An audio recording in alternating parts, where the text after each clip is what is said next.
Hello everybody, welcome to the second part of Why Exercise Autism Edition. This half of the series I will be explaining my reasons for picking the certain benefits and how they are beneficial. So break it down a little bit.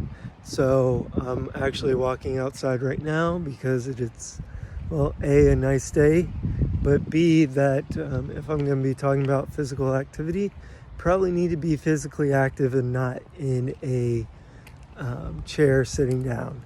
It also helps me think a little bit more and hopefully be able to describe a little bit better what I'm trying to say. So the first benefit I chose for autism when it comes to exercise is sleep.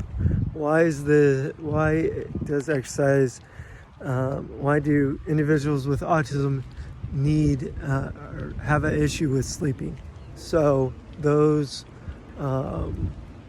sleep is an issue because nighttime is a big sensory issue. So like if you close your eyes, your ears, become more sensitive, stuff like that. And it also is a time where we're reflective of our days and we think about them, and that can bring about stress, thus can end up, keeping someone up.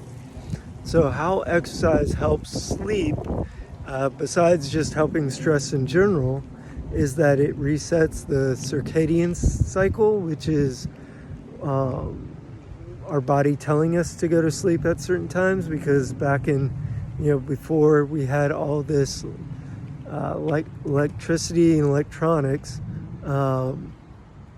our bodies used to tell us to go to sleep when the sun went down and wake up when the sun got up, but we don't have that anymore. So that's one of the ways exercise can help. Another way is that, it wears the body down. The body wants to expend the amount of energy it intakes before the day's done, so that there is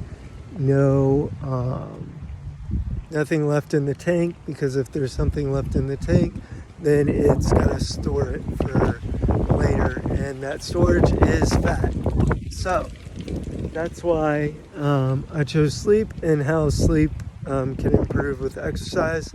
The second one was that it improves cognitive function. The reason why I chose this for autism specifically is that some individuals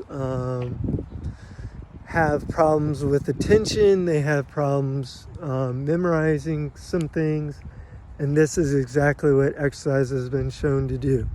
So if an individual, works out learning, they can actually increase their attention span, and which will increase their memory. So that's why I chose the second one, and how it actually affects. There are studies. If you want those studies, just message me and I'll send you those. The last one is that it reduces problematic behavior. So first off, when we're talking about problematic behavior, we're talking about self-injurious behavior, physical aggression towards others, self, or property. So when it comes to individuals with autism, why this is important is they're one of the main populations that may interact with these behaviors, may have these behaviors. So how it helps is that a lot of those behaviors are caused by stress. And so obviously reducing stress can reduce those behaviors. If those behaviors are reduced, you feel better, thus reducing those behaviors. It's kind of cyclical in my head. So there's been studies to show that exercise can help with the reduction of those behaviors. I know I just want to get this out in the open. Some parents may be like, but my kid's already so strong, how on you go and deal with them if they're exercising and getting stronger.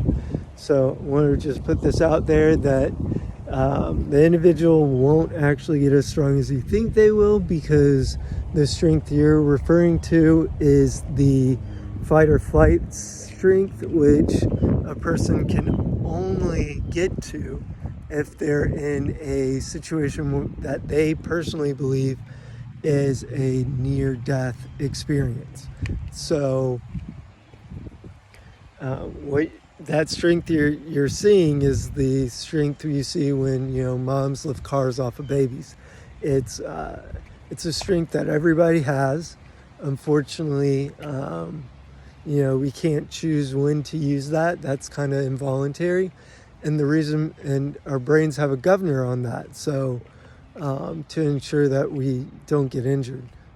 So what this governor does is ensure that we don't rip our bones piece by piece and injure us to the point of being debilitated. So that's, you don't have to worry about that. I even grew up, thinking about that myself, is that, because I was seen so different and that I showed my emotions so differently, that somehow if I worked out and got bigger, that I was actually going to be deemed more of a threat. But what I've found through myself and through studies is that it actually reduces that stress, so you're not that emotional. You're not getting to those areas of stress where you may end up causing danger to yourself or others or property. I hope you all enjoyed this video. Please click like, please share, please subscribe to our page. If there's a specific disability you want me to talk about next in this series, please let me know. I hope you all enjoyed again, and hope you have a great rest of your day.